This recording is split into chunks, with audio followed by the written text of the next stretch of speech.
informations selon qui.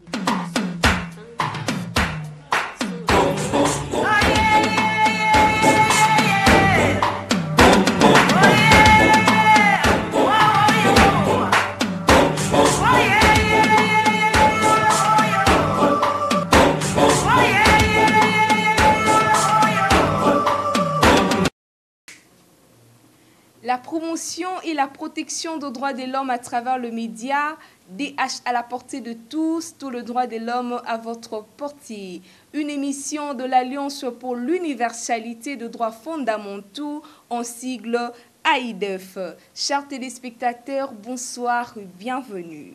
Comme vous le savez, ou pour un petit rappel, chaque le 26 juin, le monde célèbre la journée internationale de soutien aux victimes de torture.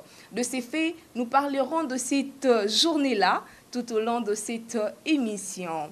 Bien avant tout, nous toucherons les questions d'actualité juste après avoir présenté l'invité de ce soir avec Maître Priska Edika Bengue.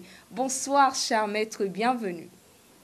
Bonsoir, Maître Jem Nzambi. Aujourd'hui, nous allons parler de la journée internationale de soutien aux victimes de la torture. Nous avons reçu pour vous Maître Henri Wemboloa et nous allons s'entretenir avec lui sur des questions qui préoccupent la torture. Mais dans l'actualité, nous allons parler sur les élections en RDC. Bonsoir, Maître Henri. Bonsoir, Madame Priska Edika Bengue.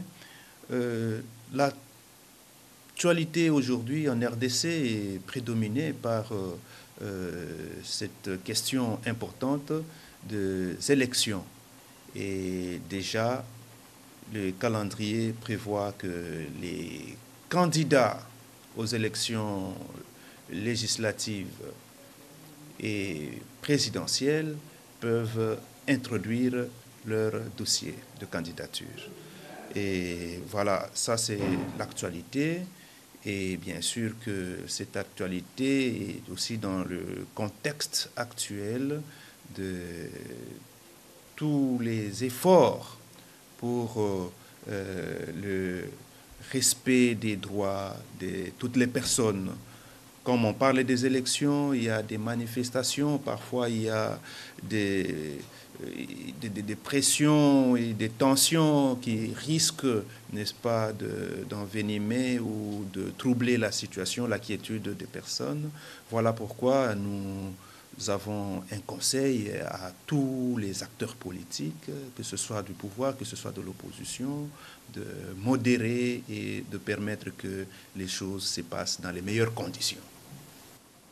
Merci beaucoup, Maître Henri. À part les élections, il y a encore d'autres actualités que nos téléspectateurs peuvent savoir liées aux droits de l'homme. Tout récemment, il y a une activité importante que UPR Info et le Centre Carter ont organisé avec les organisations de la société civile pour évaluer la mise en œuvre des recommandations de l'examen périodique universel.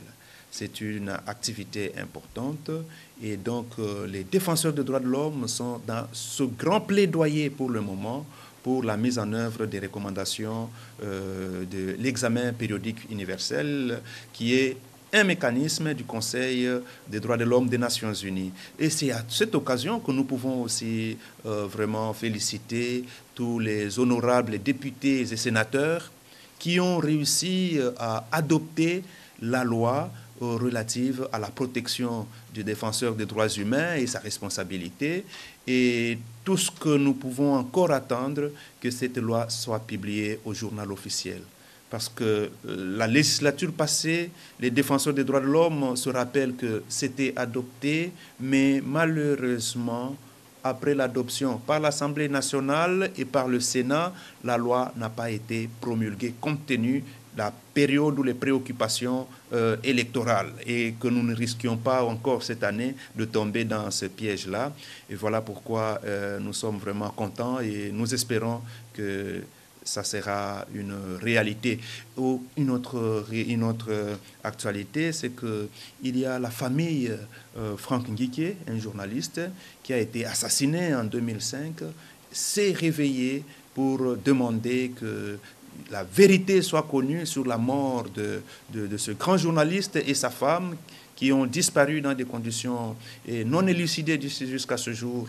Vraiment, c'est encore un plaidoyer pour les défenseurs des droits de l'homme, pour les hommes, les femmes de la presse. C'est avec le groupe La Presse que cette famille se sont joints avec tous les défenseurs des droits de l'homme et les journalistes. Merci beaucoup, Maître Henri. Nous espérons vraiment que cette famille va obtenir justice par rapport à la mort de leur frère. Et sans plus tarder, chers téléspectateurs, nous allons entrer dans le vif du sujet. Rappelons, nous avons dit qu'aujourd'hui, nous allons parler de la journée internationale de soutien aux victimes de torture. Alors, Maître Henri, avant que nous puissions parler de la quintessence de cette journée-là, pouvez-vous nous dire quel est l'essence de la torture et comment est-ce que la République démocratique du Congo fait en sorte ou fait pour la lutte contre la torture? Oui, merci beaucoup pour la question. La torture, c'est une infraction qui est définie aujourd'hui par notre loi qui criminalise la torture. C'est cette même définition que notre pays a pris de la Convention des Nations Unies contre la torture et autres peines, traitement cruel, inhumain ou dégradant.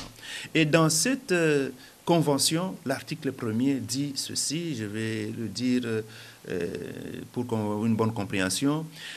Au fin de la présente Convention, le terme torture désigne tout acte par lequel une douleur ou des souffrances aiguës, physiques ou mentales, sont intentionnellement infligées à une personne au fin notamment d'obtenir d'elle ou d'une tierce personne des renseignements ou des aveux, de la punir d'un acte qu'elle ou une tierce personne a commis ou est soupçonnée d'avoir commis, de l'intimider ou de faire pression sur elle, ou d'intimider ou de faire pression sur une tierce personne, ou pour tout autre motif fondé sur une forme de discrimination, quelle qu'elle soit.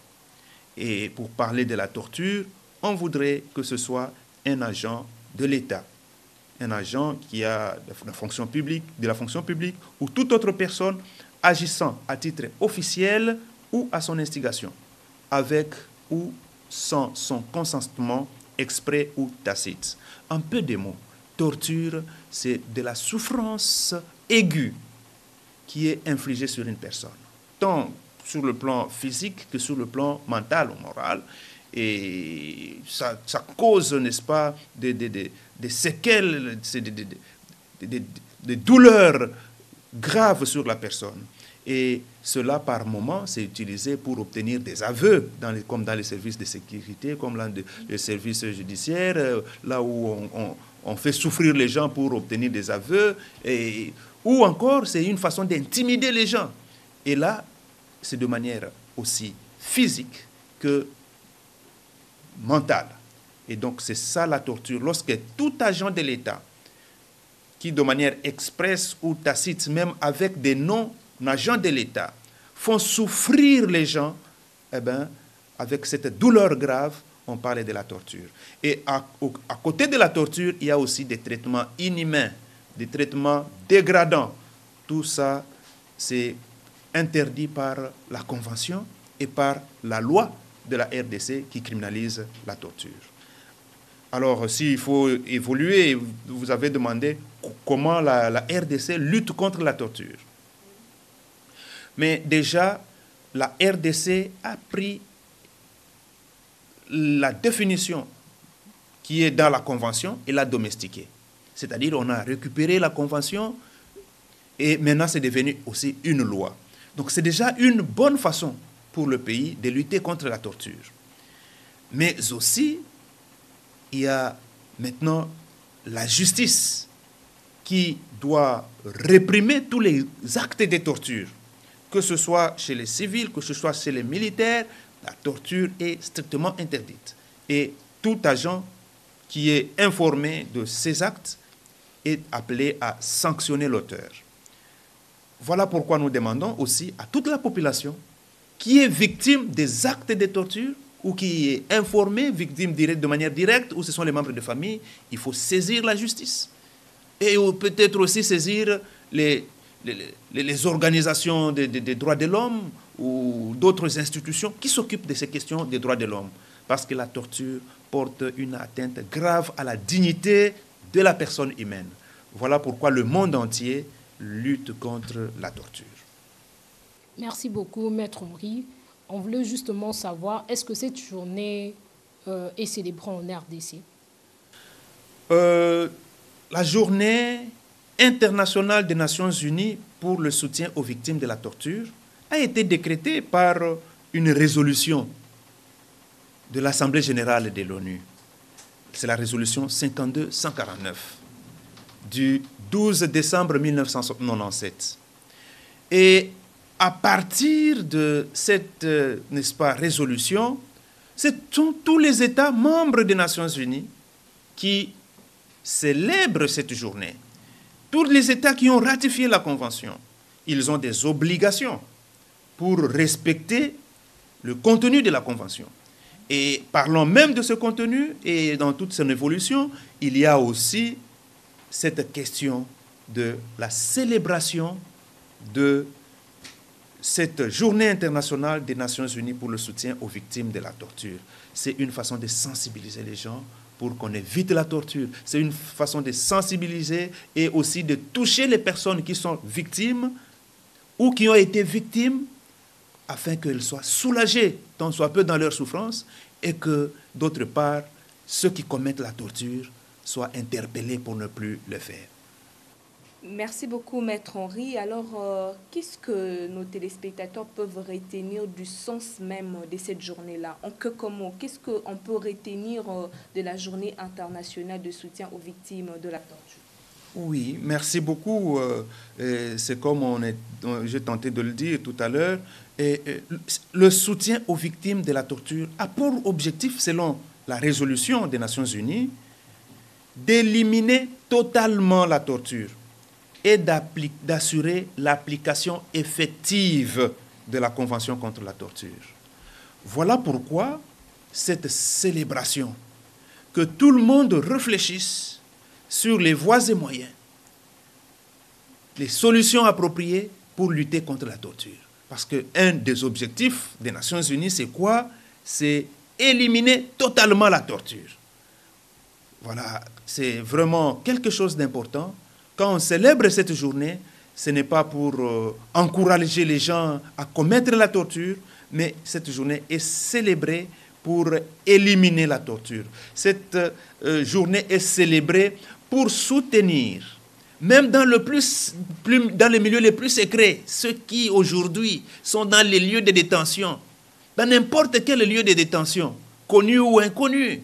Chez nous, nous disons qu'on n'a plus de lieux qui demeurent secrets. Donc, toute personne, partout où elle se retrouve, qu'elle sache que la communauté nationale et même internationale compatit à ses douleurs, partage sa souffrance et en même temps interpelle les tortionnaires à ne pas continuer à commettre la torture. Aujourd'hui, c'est lui et demain, c'est celui qui torture. Voilà le problème. Si ce n'est pas lui, ce sont les membres de la famille. Nous savons aussi que nous sommes tous les membres d'une même famille. Merci beaucoup, Maître Henri. Vous avez dit que l'objectif, c'est d'éliminer totalement la torture, plus précisément en RDC. Est-ce que cette convention est-elle respectée en RDC? La convention des Nations Unies contre la torture respectée en RDC, oui, la convention est respectée dans certaines mesures et il y a des défis à relever. Déjà, c'est un pas d'avoir une convention, d'avoir une loi. Et la suite, c'est quoi? C'est le suivi. Et dans ce suivi, aujourd'hui, nous avons cette obligation, par exemple, de présenter un rapport au Comité contre la torture des Nations Unies, de manière périodique. Et la dernière fois qu'on a déposé le rapport, c'était au mois de juin en 2021. Et l'AUDEF, avec l'Organisation mondiale contre la torture et SOSJS Torture, ainsi que d'autres ONG de la RDC, on a soumis un rapport au Comité contre la torture sur la situation de la RDC. Plusieurs ONG ont introduit aussi ont soumis leur rapport en accompagnement, bien sûr, du rapport du gouvernement. Et le comité a analysé les efforts de la RDC dans le cadre de la mise en œuvre de la Convention contre la torture et autres peines ou traitements cruels inhumains. Et au finish, il y a eu des observations finales et des recommandations, plusieurs recommandations. Et c'est sur ça qu'aujourd'hui, et le gouvernement, les ONG que nous sommes, avec toutes les personnes, nous travaillons sur le plaidoyer et nous demandons à l'État de mettre en œuvre ces recommandations, n'est-ce pas, de l'EPU. Donc, plus bref, nous disons, oui, nous appliquons la Convention contre la torture et maintenant, il y a des défis, il y a des recommandations faites à la RDC. Il est appelé à ce que tout le monde fournisse des efforts pour que ces observations finales, ces recommandations soient appliquées. C'est au finish l'application effective de la Convention. Merci beaucoup, Maître Henri. On a compris que l'application effective de ces recommandations qui pose un peu un problème. Alors, quelles sont les actions menées par l'AIDF, et surtout que vous êtes président de cette ONG, quelles sont les actions concrètes que l'AIDF mène pour la lutte contre la torture en République démocratique du Congo? Nous faisons la sensibilisation. C'est comme, présentement, nous faisons la sensibilisation sur cette grande journée et aussi sur les observations finales du comité contre la torture, afin que les autorités puissent les mettre en œuvre. Ça, c'est une chose. Mais d'autre part, nous faisons aussi une assistance des personnes victimes de la torture. Devant des instances, des avocats assistent certaines personnes qui sont victimes de la torture et qui sont en difficulté. Et donc, l'AIDF, ensemble avec plusieurs autres ONG, et dans le cadre de coalitions, de consortiums et dans le cadre de quelques activités, parfois nous menons plusieurs activités. Je veux dire par exemple que nous avons organisé une table ronde sur la mise en œuvre des recommandations du Comité contre la torture des Nations Unies. Là, c'était en 2021. Nous avons dit que le rapport de la RDC était soumis en 2019. Et maintenant, la RDC est face à une autre échéance pour présenter le rapport. Et donc, en 2021, nous avons fait une table ronde sur la mise en œuvre des recommandations du Comité contre la torture. C'était avec l'appui de l'Organisation mondiale contre la torture, qui est aussi appuyée par l'Union européenne, et nous l'avons fait avec SOS-IJM.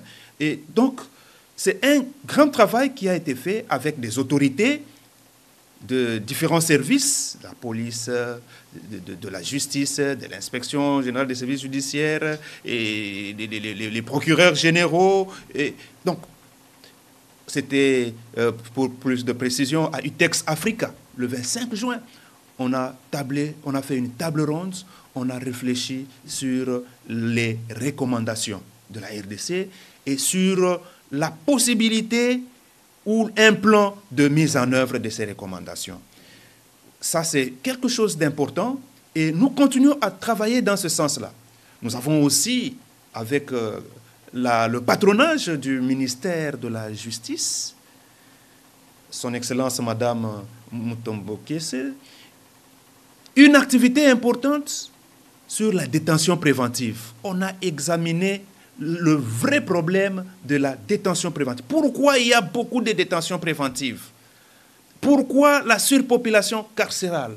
Pourquoi les conditions difficiles, inhumaines, qui frisent même la torture dans tous nos établissements pénitentiaires? Et on a formulé quelques recommandations. Et donc nous sommes dans un plaidoyer. Et donc ce plaidoyer, ça ramène aussi à plusieurs autres actions. Aujourd'hui, par exemple, nous souhaitons, tout le monde souhaite que notre pays puisse aller de l'avant avec beaucoup de courage. Et nous pensons que son Excellence, le président Félix Antoine Tshisekedi, est capable de nous donner aujourd'hui l'abolition, de nous amener à l'abolition de la peine de mort. C'est recommandé à travers le monde entier. Le pape a recommandé aussi que tous les pays puissent aller vers l'abolition universelle de la peine de mort. Il y a certes des gens qui sont réticents, mais Aujourd'hui, avec la justice transitionnelle qui est initiée et engagée par le pays, par notre gouvernement, ce sont des actes, des signes importants qui peuvent donner encore beaucoup plus d'appui à cette justice transitionnelle et à la paix et même à la sécurité dans notre pays, le soutien de toute la communauté. Voilà, il y a plusieurs actions qui sont menées. Je venais de le dire tantôt, nous félicitons aujourd'hui le Parlement pour la loi de défenseur des droits de l'homme. Nous souhaitons qu'elle soit promulguée le plus vite possible. Il y a cette question des manifestations. Ça préoccupe tout le monde, les manifestations. Parfois même sans la volonté de l'autorité. Mais chaque fois quand il y a manifestation, il y a toujours des débordements, de part et d'autre. Est-ce qu'on ne peut pas avoir la loi sur les modalités de l'exercice de la liberté de manifester? Nous insistons beaucoup sur cette question parce qu'on avait déjà une loi adoptée par l'Assemblée nationale, par le Sénat et transmise au président de la République à l'époque, pendant la législature passée et le mandat présidentiel passé. Mais ayant dépassé même le délai, on apprend que la loi a été retournée. Aujourd'hui, tout ce que nous demandons qu'on tire cette loi, on a appelé ça à un moment la loi Sesanga, qu'on publie cette loi et que toutes les parties s'en tiennent à la loi. Chacun respecte ce qu'il doit respecter. Et l'autorité et les manifestants, qu'ils soient politiciens ou qu'ils soient membres des mouvements citoyens ou tout autre citoyen qui revendique des droits quelconques. Voilà ce qu'on peut dire à ce stade.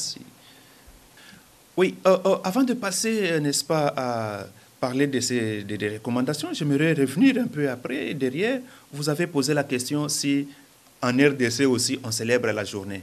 Mais oui, en RDC on célèbre la journée. Chaque année, dans ces pays, en RDC, le gouvernement, à travers le ministère des droits humains, s'il n'y a pas ministère des droits humains comme dans des anciens gouvernements, avec le ministère de la Justice, avec la collaboration, la coopération avec le Bureau conjoint des Nations Unies aux droits de l'homme et les organisations de la société civile, depuis belle lurette, depuis, je dirais, 97, depuis 98, il y a toujours célébration de la journée, de la journée internationale pour les Nations Unies pour le soutien aux victimes de la torture. Ça s'est fait en RDC et ça continue à se faire. Et occasion peut-être de dire que même cette année, le 26 juin 2023, le gouvernement, avec tous ses partenaires, y compris les organisations de la société civile, vont célébrer la journée internationale des Nations Unies pour le soutien aux victimes de la torture. Là, j'ai répondu à une question. Et pour insister que cette journée, dans le cadre, n'est-ce pas, de la grande campagne des Nations Unies pour les 75 ans, 75 ans de la Déclaration universelle des droits de l'homme, c'est encore quelque chose de nouveau. Parce que si vous prenez la Déclaration universelle des droits de l'homme, à l'article 5, il est dit « Nul ne sera soumis à la torture, ni à des peines ou traitements cruels, inhumains ou dégradants. » Voilà, la RDC manifeste sa volonté de lutter aussi contre la torture, de lutter aussi contre tous les traitements inhumains et dégradants, lutter contre des peines cruelles, parce que nous disons la peine de mort, c'est une peine cruelle qui laisse plus de dégâts dans la société que ne donne des solutions aux problèmes. Et voilà, pour finir avec les recommandations. Les recommandations, il y a des observations des Nations Unies, des observations, des recommandations du Comité contre la torture. Ces recommandations portent sur plusieurs questions. Et là, je vais parler des modifications législatives. Il y a des lois importantes à prendre au pays. Des lois, des mécanismes importants pour lutter, par exemple, contre les détentions préventives longues et arbitraires. Il y a des mécanismes. Le contrôle systématique de la légalité de la détention, de la détention préventive. Ça, c'est quelque chose de très important. Le droit des enfants. Il y a des enfants qui sont arrêtés, déférés même devant les juridictions. Nous pensons qu'on doit sanctionner tout magistrat qui prend un enfant mineur et le défère en justice, parce que c'est contraire à la loi. Et c'est inhumain, c'est dégradant. C'est inacceptable et ce n'est pas tolérable que toutes les autorités judiciaires se mettent debout pour veiller à ce que les enfants, on les amène devant leur juge naturel, le juge pour enfants. Et là aussi, malheureusement, par moments, on a des délais qui ne sont pas respectés. Et parfois, les problèmes, les difficultés avec les détentions préventives rattrapent encore les enfants. Pour peut-être question de liberté provisoire, des cautions, de l'argent pour tout dire. Nous avons ces problèmes-là. Surpopulation carcérale, il faut y travailler. Il y a des questions aussi comme la justice transitionnelle.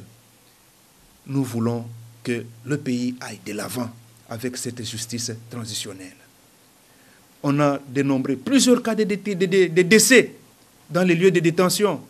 Comment mettre fin à cela? Libérer toutes les personnes qui sont arrêtées pour des raisons politiques, c'est une recommandation qui vient, qui revient et qui va toujours revenir pour que la paix, la quiétude soient préservées dans toutes les circonstances. Protéger les opposants politiques, protéger les défenseurs des droits de l'homme, c'est autant de recommandations qui sont formulées par le Comité des Nations Unies contre la torture. Développer et mettre en œuvre les lignes directrices claires sur le recours à la force et aux armes pendant les manifestations. Former davantage les magistrats pour s'adapter avec toutes les réformes que nous avons sur le plan judiciaire, sur le plan pénal. La police, tous les services de sécurité. Et là, nous saluons les réformes de la défense. Il y a beaucoup de choses. Je crois qu'on ne saura pas terminer en quelques peu de minutes. Mais la grande recommandation, c'est quoi?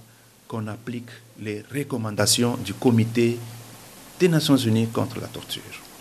Merci beaucoup, Maître Henri. Chers téléspectateurs, vous comprenez bien que nous sommes arrivés à la fin de notre émission. Il y a beaucoup à dire, mais le temps, quelquefois, nous fait défaut. Alors, retrouvons-nous pour le prochain numéro. C'était la DH à la portée de tous, tout le droit de l'homme à votre portée. Présenté par Maître Priska Edika Bengue et Maître Jaël Manzambi. Alors, nous ne pouvons pas quitter ces plateaux sans pour autant remercier notre invité. Merci, Maître Henri, d'avoir répondu présent à cette invitation. Alors, nous avons parlé de la journée internationale de soutien aux victimes de la torture. Notons que c'est depuis 1987 que la Convention contre la torture a été mise en vigueur et 173 États sont partis à cette convention. Et parmi ces États, nous pouvons aussi compter la République démocratique du Congo. Alors, nous allons aussi remercier ceux qui nous ont accompagnés à la technique, à la réalisation. On avait M. Roger Tita et à la régie, M. Gérès Nzouzi. Alors, chers téléspectateurs, on se retrouve chaque mardi à 16h30 et vendredi à 19h30 pour votre émission préférée DH à la portée de tous. Informations selon qui